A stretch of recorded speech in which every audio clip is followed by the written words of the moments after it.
All right, man, we back here with another episode of the Trenton Talks podcast, and I'm trying to bring you the best, the gifted, and the greatest from the Trenton area doing amazing things that you can learn from. Tonight, we have somebody very special. I met him a couple years back in the nonprofit, government, political space. Seeing him at events, telling his story, and I always you could feel the magnetism from his stories. You could tell it was real. You know, he did time, came home, and just changed his life. Did a complete 180, damn near 360, on what he's doing now. Based like the space that he's in, people don't even expect it to be him. So, let me introduce Yenin Baker. Um, Thank you for the introduction, Mamalou. Well, first of all, my name is Yenin Baker. I'm the founder and CEO of Visionary Philanthropy Group, Inc. We are a 501c3 nonprofit based in Trenton, New Jersey. So, it's a pleasure and also a blessing to be here with my Liberian brother, you Yes, know, yes, LIB, LIB. LIB. Speaking of LIB, so tell me a bit about your intro and growing up in the United States and growing up a Liberian in the United States. Well, it's a reverse. I was born, in the United States. Mm-hmm. Um, Actually, I was born in Bridgeport, Connecticut. We moved to Trenton when I was like probably 1 years old with my two sisters, my parents. You know, we lived out East Trenton for a few years, but then we moved to North Trenton, probably 1985, and you know, North Trenton was a drug infested, violent neighborhood. I went to Catholic school from first grade to eighth grade with my two sisters, and the turning point of my life was when my dad went back to Liberia, and my parents were strict. They were so strict. We got out of school at 2:30, and we had to be home by 2:45. But we didn't, get home by 2:45. We got a butt whipping. So, we got plenty of those. So, I went to St. James. Me and my two sisters went to St. James Catholic school out North Trenton. That's what it was called at the time. So, but to the point, once my dad left, I started to get in a lot of trouble. So that's the turning point of my life, and I'll stop there and see, what else you wanted me to go into depth about. I found that very significant because even me myself, my father decided to go back to Africa when I was 11. And I think Mm-hmm. a lot of our old guys, man, they just be like, you know what, I'm tired of this country, I'm out of here. And then once you get that freedom, it's like, dang, you've really gotta like you just got a choice, and you gotta do the best as you can as a young man. So I do find that to be a turning point. But the only difference, I think, I fell in love with basketball at that time. That's what kind of Mm-hmm. saved me. But I find that the father figure, masculine figure, Mm-hmm. is very important, especially so Absolutely. that's key in your story. And yeah, you can continue your story Yes. after So that. yeah, absolutely. So actually, my dad left April 3rd, 1990. I was 9 years old, going on 10, because April 8th is my birthday. So 5 days before my birthday. So you Hmm. said 11. I'm going on 10. Hmm. So it's, Around it's, the it's right. same, Yeah. yeah. It's close to the same age. And so once he left, I started to get in trouble. And one night, my sisters were doing their homework, and I came and stood in front of them, and I pulled out a plastic sandwich bag filled with crushed aspirins, and I had a I had a stack of $1 bills with a $20 bill on the top, and I said, "I'm gonna be a drug dealer," and and they started laughing. Eventually, I became that drug dealer. Like you said, you were very great at basketball. I was great at basketball myself. So sixth grade, I by sixth grade I had already got in trouble. I was on probation. By the end of eighth grade, I seen my first murder, and ninth grade I went to McCorston Catholic High School, and I only went there for 2 weeks got suspended and got expelled, and I went to Trenton High. And I was happy to go to Trenton High, but little did I know I'm about to really go down the wrong path. And Trenton High was it was a fashion show, a lot of temptation. You know, some of my peers or some of my peers that were a few years older than me, they were already in the drug game, coming to school with flashy cars, name brand, expensive clothes, and things like that. And it was a lot of temptation. I played basketball for my freshman year up at Trenton High, but because of all the bad things that was going on, the drug dealing, and other illegal activity that was going on in my neighborhood, and then all the temptation at Trenton High, I fell victim. My ninth grade year, and I started selling drugs myself. By 10th grade, that's when my parents tricked me on going to Liberia, and I went to Liberia for the first time. And my mentality of going to Africa was I was ignorant. All I knew was what I seen on TV, but it was the most beautiful place I ever seen in my life. And it was the best gift that was ever given to me. My parents gave it to me, and at that time, I didn't know that this was going to be the best lesson, in my life. But there was war going on at that time, 1994, 4 years into the war, and I went through a lot. I went through poverty, but I seen a lot of great things. Hold on, Great. hold on. They Mhm. sent you. You went to visit Africa in the middle of a civil war. Yeah, it was civil war. My parents, They didn't think that. they didn't think it was gonna be, How no you get out? problem. How'd you get out of there? That's another long Yeah, story. let's not. Hold on. Yeah, that's I'm another long story. I'm processing. Mhm. Yeah, they got me. What? They tricked me, man. And then you had to make it out of there. Yeah. So, it was ceasefire though. And ceasefire means, basically it's war, but nothing is really going on. But, Yeah, but it's anything can still. happen at any day, But Yeah. we were still going to school. I was going to school. I was in the 10th grade. I was going to school and things Okay. like that. And, it was a great experience. I went through poverty, Hmm. for the first time in my life. There was no current electricity there, Right. so we Right. had to use candles, lanterns, and things like that. How long Light were it you up. there? I was there for like a year. Yeah. Okay. So So you get back to the United States. so I get back first day, man. Started selling drugs. What? First day, I can't make this stuff up. I'm First day, sorry. first day back. Started selling drugs, man, and didn't learn my lesson. So fast forward, I had a plan, and that was a drug dealer plan, and that Right. plan went well. Started doing some real big things, and fast forward at age 17, I had my first shootout. And before I back up, I used to get bullied, right? So at that time, at that when that shootout transpired, I told myself, you know what, from here on out, anybody mess with me, my family or friends, they're getting dealt with. And I became a gangster, right after that shootout. So after that, by the age of 21, Mm. I caught my first adult record, for selling drugs. And then you know, went to a program, got probation, and came home. And I tried to change my life. I started working, but working wasn't working for me. So I started selling CDs and DVDs. First I started selling CDs. Was doing very well with that. Then Hmm. started, selling DVDs and sneakers and clothes. And I was doing very well with that. At one time, I made $70,000 just alone, just selling CDs.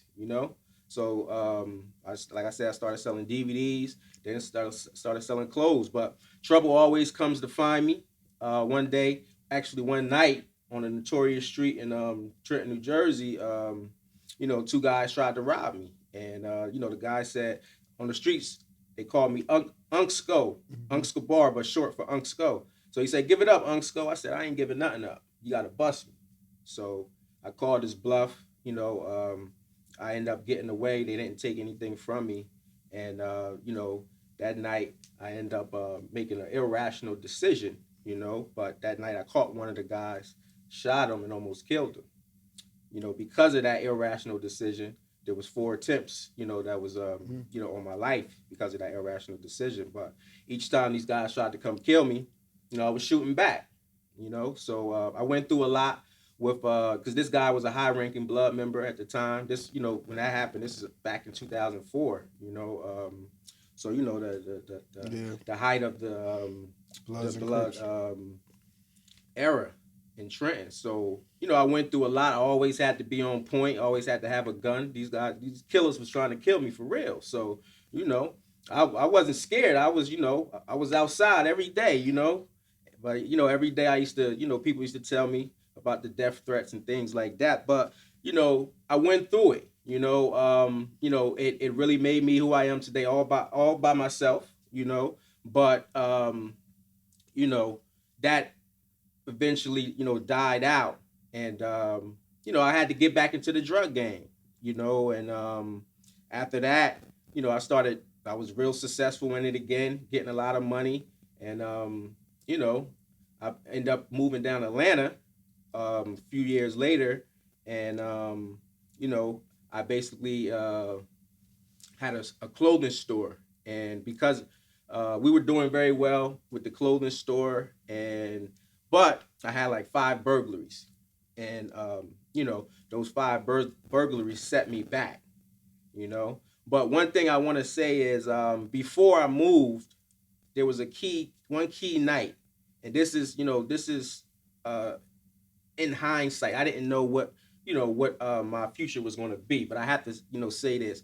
One night, before I moved to Atlanta, I went to party in Old City, an area in Philadelphia, and I met my I was partying with Allen Iverson, my favorite NBA player of all time, and I came up to him. I said, "Allen Iverson, how much money I need to get out the drug game?"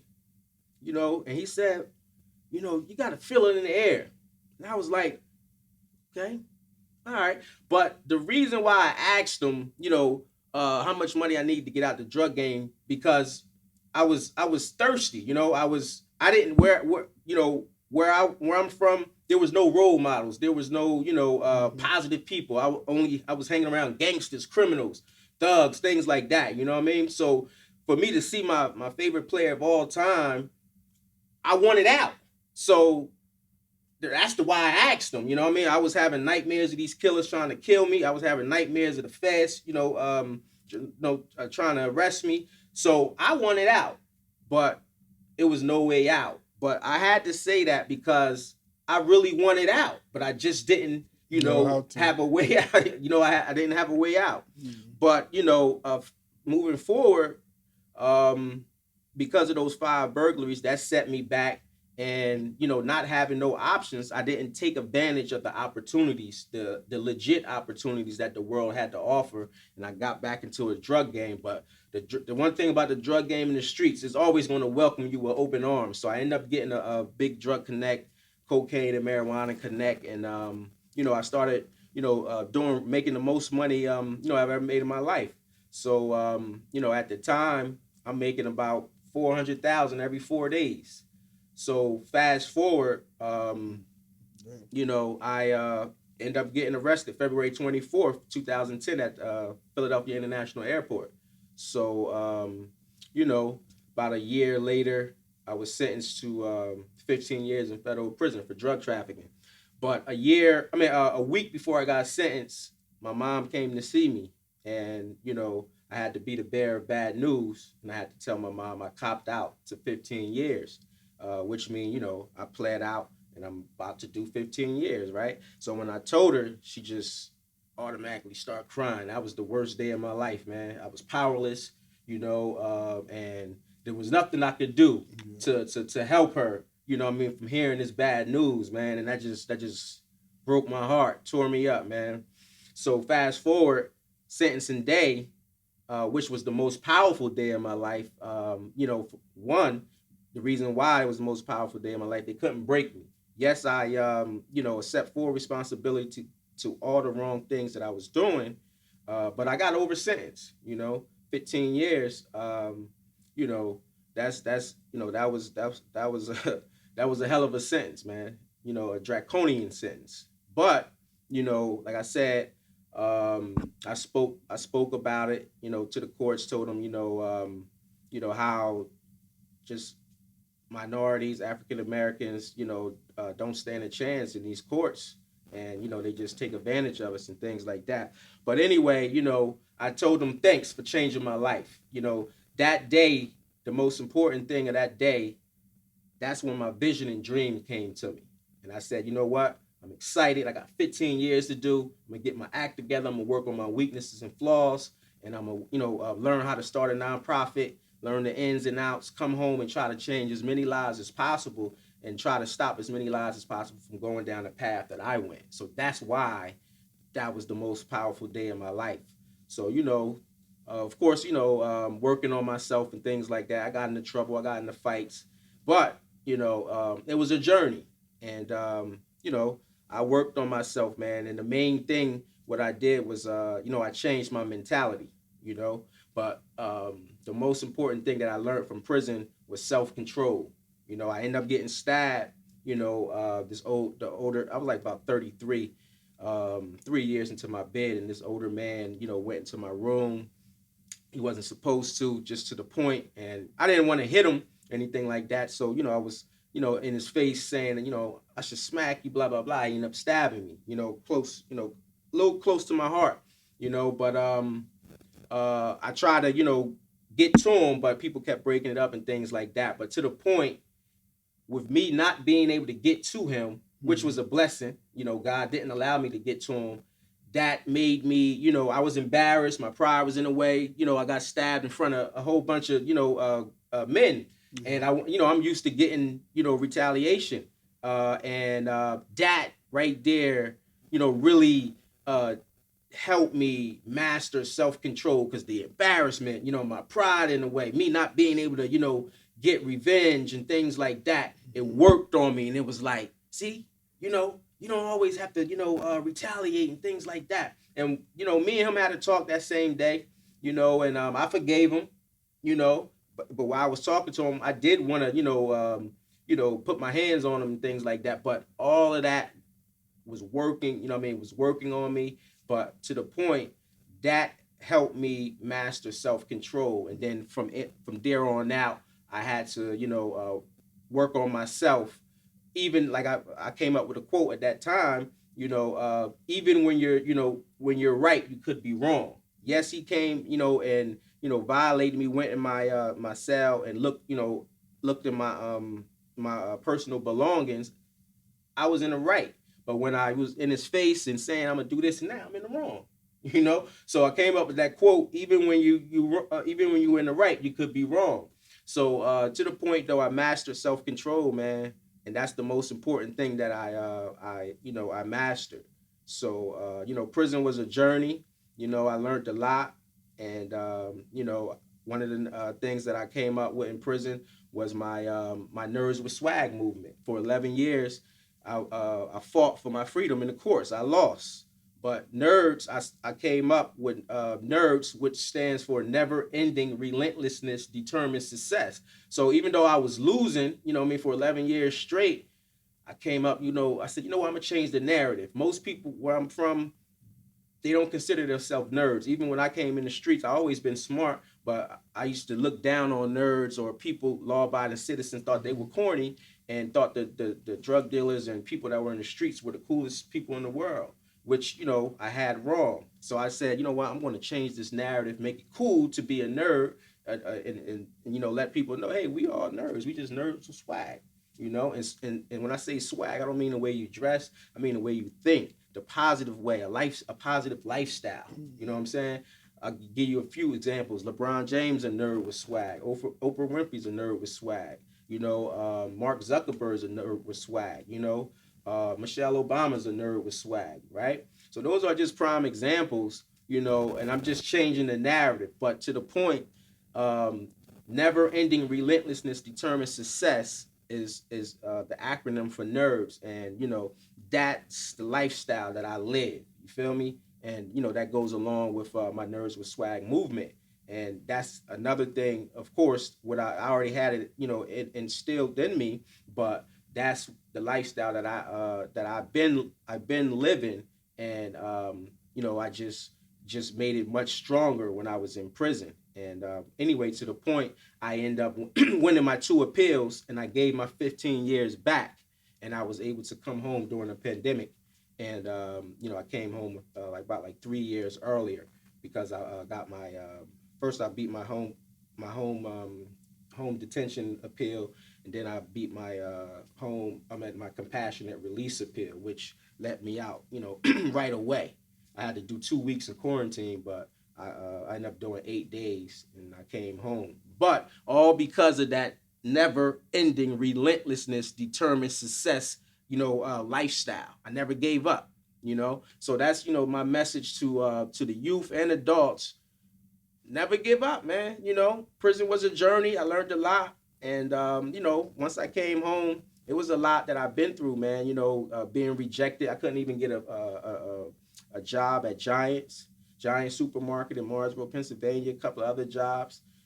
So it was a lot, man. It was a lot of journey. It was a long journey. A lot of doors I had to kick down. Still kicking down doors. So I'll stop there, man, because I know it was a lot. But like I just watched a movie, Netflix. Nah, couple things. But I do want to know, when did you learn how to code? So actually, I don't know how to code. So let me tell you. So my tech you know uh, vision came when I was working at Amazon in Mm-hmm. Baltimore, Maryland. I had moved to Owens Mills, Maryland, and this is how the tech vision came about. I was working at Amazon. I'm slaving 10 hours a day, and I'm like, man, you know, I hated the job. I hated the job, but I ain't gonna lie, I loved it because it started my tech vision. But to the point, Mm-hmm. there was a tech opportunity, and I applied for this tech opportunity, and they gave me a coding test. I failed that coding test with flying colors. So I'm like, you know what? Amazon playing games, man. If this was an opportunity, they would just give us the training, and then we'll, once we finish the training, we get the position, right? That's what, if they really wanted people to be successful, Mm-hmm. that's what they would do, right? But you know, what that did was it sparked, my idea. I said, you know what? I had my nonprofit going on. I was just doing it part time at the time, and I said, you know what? I'm going to go out and create as many Fortune 500 tech partnerships, and bring these tech partnerships to the underserved communities, and try to stop as many people from going through what I went through and not being able to have the opportunity to learn, tech skills or coding and things like that. Mm-hmm. And that's where the tech vision came from. So what I do to get to the point is, I don't know how to code, but I create opportunities for people. I create job opportunities and job tech skill learning opportunities for Mm-hmm. people. When I go out and create these partnerships. For example, like we have three program partnerships with Google, one with Microsoft, Girls Who Code, and Afrotech.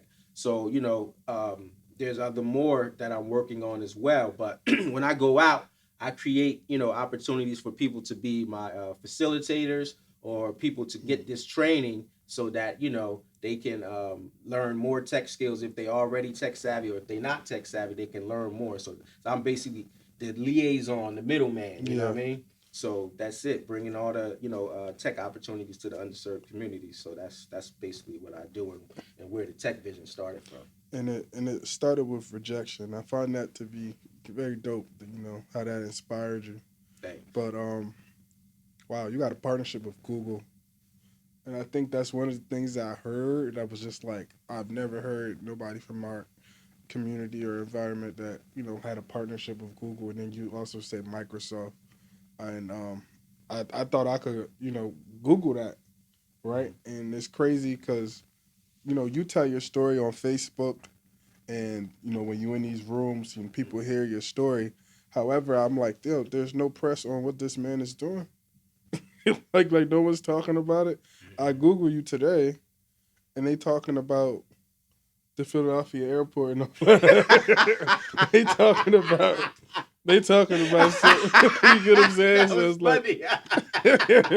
Right, they right. not They talk about the they past. not talking about. So let's get into that though. How Mhm. did you because I know where it started from, but let's talk about writing those letters and sending those emails for the people watching that's listening, Mhm. and it has that hustle.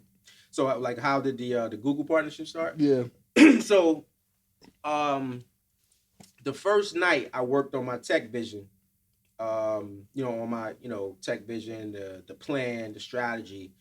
There was a Google article, and I read that article, and at the end, my Google partner, Richard Ashe, he's on my board as well. He's the founder of Breakbeat Code, and that's one of our programs. We teach adults and youth how to code, and make beats, you know. So they make beats by coding. So his engineer had his information at the end of the article, and I reached out to him and I said, "Hey, in the email, Yin and Baker, would like to partner with you guys, blah blah blah." So he responded back, "Hey, when can you like I said at the time living in Maryland, when can you come up to New York to Google?" So I can come here, today. So he was like, what I'm it's Google, saying? So he like, all right, well, come tomorrow. So, I came and we had a great meeting, but I was asking them, some executive questions like, about partnering and, Mhm. just doing, some international things and stuff like that. So he was like, what you're asking is some executive things that I can't answer. You need to, have a meeting with the founder. And he set that up, which was the next day. And I came back the next day, and me and my partner, Richard, we hit it off, man. And that's how we were able to partner with Breakbeat Code and Google.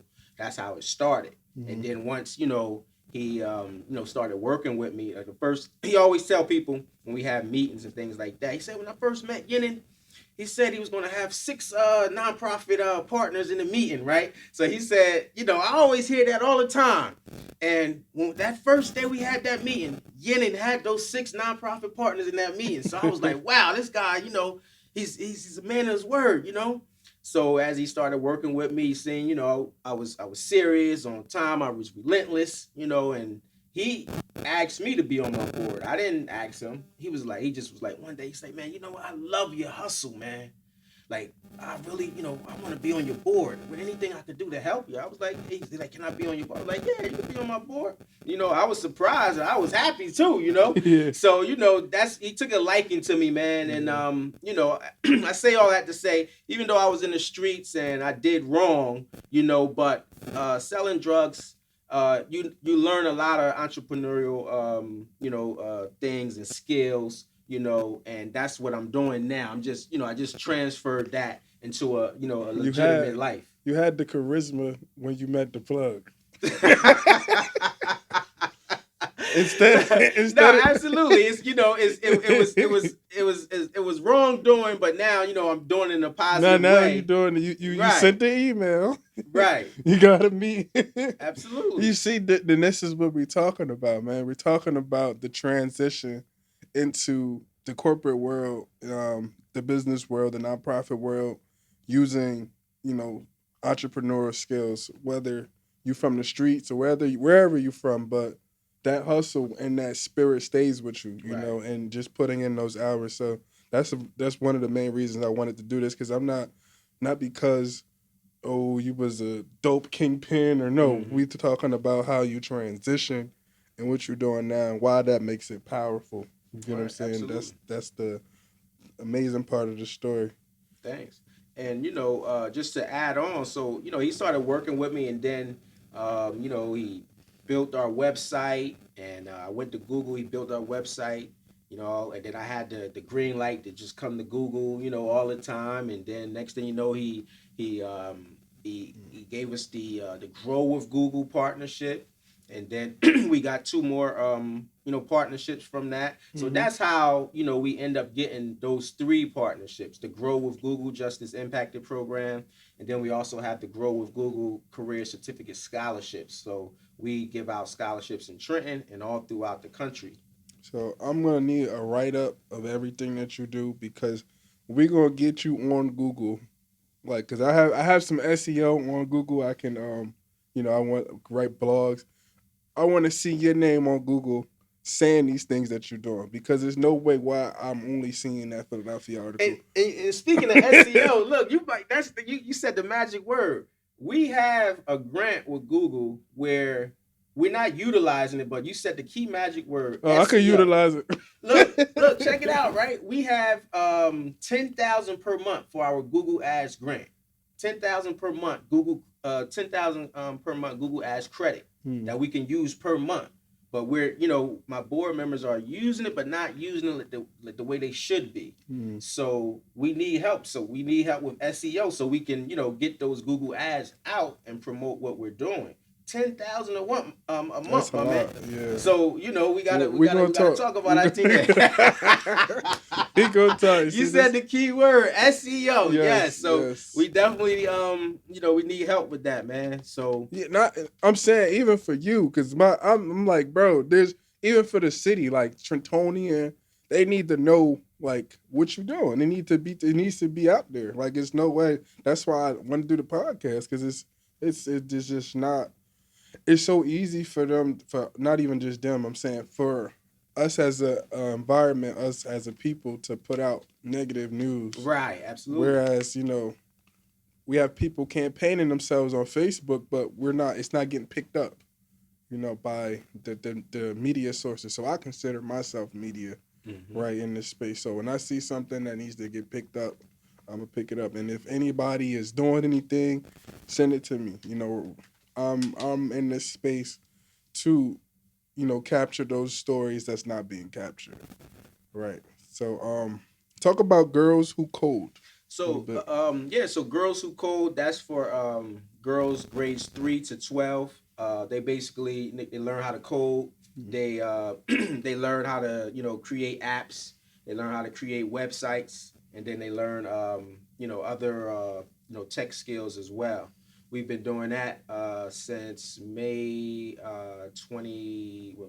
29th, Mm, 2024. mm, So that's an okay. all year round club that we have, Mm-hmm. and yeah, so that's that. And it's just for all girls.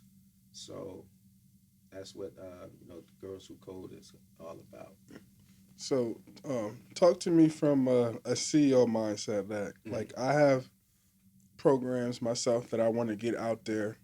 When it comes to, writing your proposal and pitching these programs, what tactics do you use that has brought you success when you reaching out and, going for grants and things of that sort?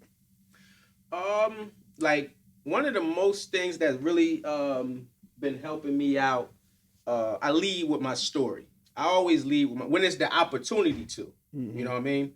Um, excuse me. I lead with my story, and I always lead with my story when I meet people and things like that because I'm just a authentic, transparent person, right?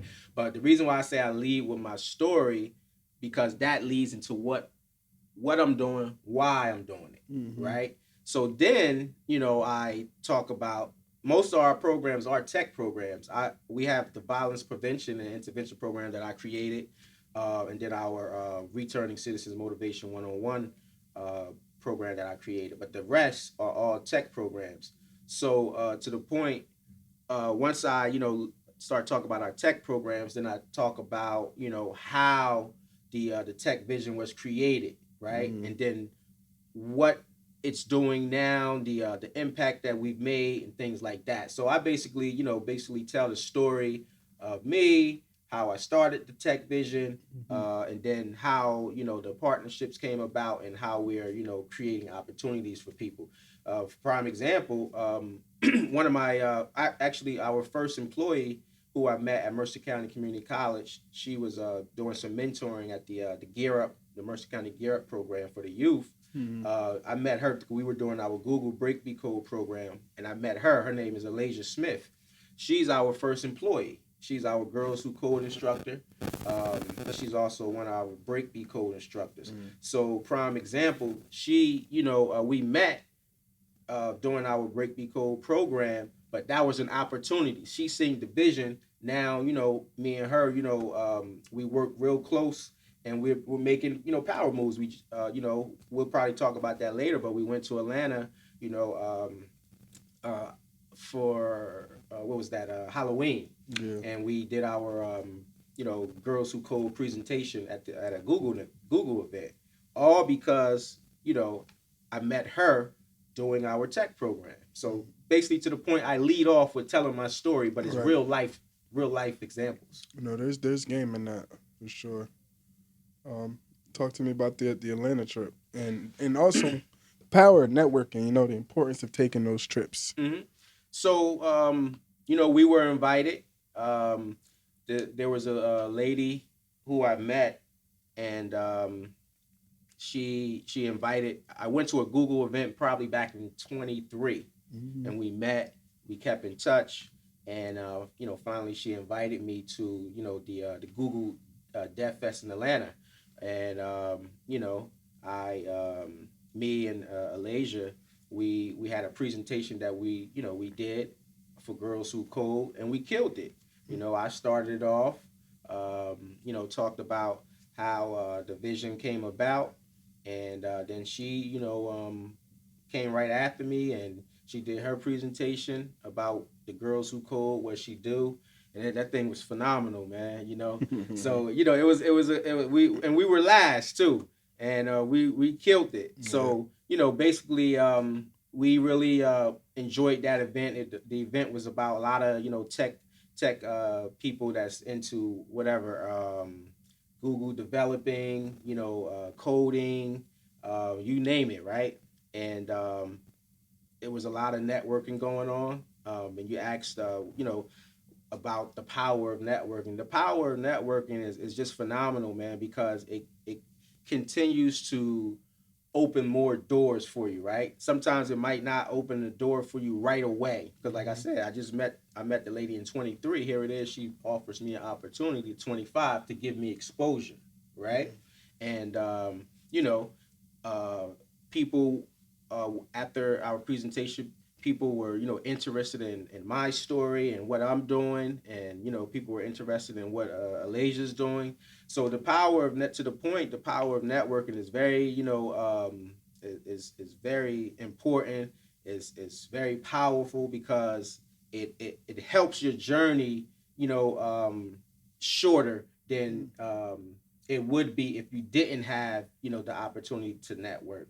And then it helps you get mentors in this field. Me not being tech savvy yet, which I don't have to, but it helps me create more opportunities for other people, right? And it just is so powerful. It opens my eyes to more things that I don't know about, and it just helps me in areas where I need help at, and it just creates more opportunities for me to create opportunities for other people. Wow, man, I gotta give it to you. I've done a lot of interviews this year, man, but this is probably one of the most motivational ones, man. I Thanks. appreciate you for coming on here. Appreciate It that. took us a while to make it happen, but it was worth it, man. We kept following up. Before you was going to Atlanta, I think that's when the schedule Yeah, confliction yeah, started yeah. because you Right. you guys were trying to get the date. Yeah. And And then after that, I think no, before that I went on vacation. yeah, Yeah. I went on right. vacation to But Belize. it So was that worth was, it, yeah, man. so You want to definitely. get this out there. Is there anything you want to leave them out with? Yeah, right now, I'm working on my I'm in college. I'm in a college called the American College of Financial Services, Mm-hmm. and I'm studying to be a chartered advisor in philanthropy. So basically, a charter advisor in philanthropy is basically advisor in philanthropy where we advise rich and wealthy people and their Mm-hmm. families on estate planning, heirs planning, legacy planning, ways to give them advice on how to, um, allow them to give their money to, charitable organizations and things Okay. like that. So, that that's the biggest dream, that I have, and I'm working on that. We have three courses. We have three courses. I finished my first course. I finished my exam maybe like two weeks ago. I got a B, a 87. That's good. So I have two more. Thanks. I have two more, courses, two more exams to take, and I'm on the road, man, achieving my biggest dream. To me coming from the gutter. Mm-hmm. Now once I'm finished, I'll be able to, be a charter advisor in philanthropy, advising rich and wealthy people. So that's the motivation that I want to. What I do is I work to inspire people from the hood, right? We say, being a CEO, executive, or whatever, we say underserved communities, but I just want to be clear. I work, what I mean, to motivate people from the gutter, from the hood, the Yeah. underserved communities, so I can try to inspire them. Because I know I was once lost, for a very long time. So somebody coming from the gutter, almost about to achieve their biggest dream, to be advisor to rich and wealthy people, man. That's it. You don't really hear too much about that. I'm not saying it doesn't happen, but from the life that I used to live, Mm-hmm. the people that I used to hang around, Talk you don't about it. hear that much. You know what I mean? If any. Mm-hmm. So I just want to be able to, be an inspiration and motivation to people, where I come from, or any hoods or any underserved communities throughout the country or the world, and let them know, man. Hey, you can do the same. You can do better. So yeah, that's what I really want to say, man. But that's my biggest dream, and I'm working hard on it, man, and I'm excited. I just did my my federal pardon. I did my governor pardon, Governor Murphy. So, I'm working on that, man. To get all my felonies erased, so that I can really have a whole new life. Mm-hmm. But other than that, man, that's that. Last thing, we're going to be having a ribbon cutting. I'm not sure if we're gonna do it this Friday. I'm just waiting for the mayor of Lawrence Township to confirm it. But Mayor Farmer, we're gonna be having a ribbon cutting. Our new office is 229 Lawrence Road, Mm-hmm. right where PEI Kids at, and we're gonna be having our ribbon cutting soon. I'll let you know Yeah, definitely. when that you're definitely gonna be invited. So I'm waiting on that date. But that's our new office, 229 Lawrence Road, and we right now we're having we're recruiting for our Grow with Google Career Certificate Scholarship programs. So anyone interested, we have AI, digital marketing, e-commerce, cybersecurity, UX design, data analytics, IT support, and project management. Each course is equivalent up to 15 college credits. And once the participants, it starts from ages 13 all the way to adult, but any body that's 18 years or older completes it, Google gives them a consortium of over 150 Fortune 500 companies, and they help them find a job. They have a 75% success rate with that. So we're doing that. We're about to start our Girls Who Code club pretty soon. Restart it, and we're gonna be doing our violence prevention and intervention starting Thursday with the Tough Foundation at Joyce Kilmer School. So yeah, so we're just working, man, and I'm just blessed, man. I just thank God for blessing me, and I'm continuing to just strive and kick these doors down, because it's not easy.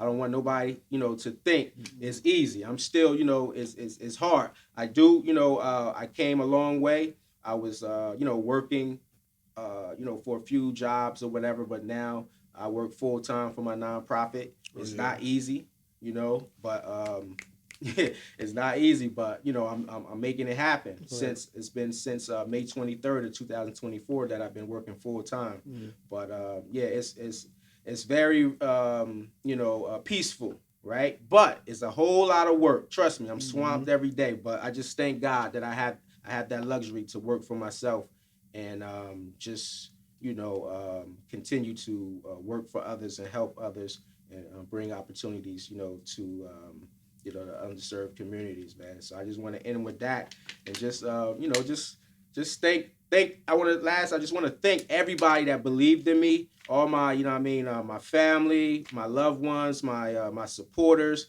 everyone, the entire visionary philanthropy group, my entire board, everyone that that's working with me, that just creates value in my life, that helps me out. Anything, man, any small thing anybody ever did, man, I appreciate everyone. And thanks.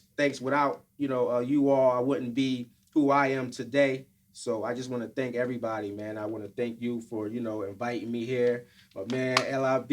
You know what I mean? Liberia in the building.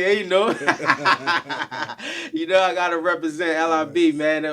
Shout out to the whole Liberia, man. And shout out to the whole world. Right. I just appreciate everything, man, everything in life, man. I'm happy to be here. As I told y'all, about my past, man. It's amazing to be here, man. I just don't want to nobody to take lightly, man. Last thing, 4 attempts on my life it's not a game. I've been through a lot. My life is at peace now, but I've been through so much. So that's why I just thank God, to really be here, man. That's no joke. 4 attempts. I I just there was a high percentage that I couldn't be right here. But because of God, I'm here, man. So I just want to say, to the youth, even adults, man, don't take things for granted. It's never too late to get on the right path. Mm-hmm. Anything illegal is not worth it. Change your life. It's never too late. And just use me as motivation, man. And last thing to motivate anybody that needs to hear this, my mentality is I will never do anything illegal ever again. I'd rather die before I do anything illegal. So that's my mentality. So anybody that needs to hear that, that's the mentality you need to, have as well. It's no, oh, if this doesn't go right, then I'm gonna go and do this. No, you gotta have that mentality. I'd rather die before I do anything illegal. So I'm gonna end with that, man. I can't go after that, man. Trenton Talks. Be out of here. Peace.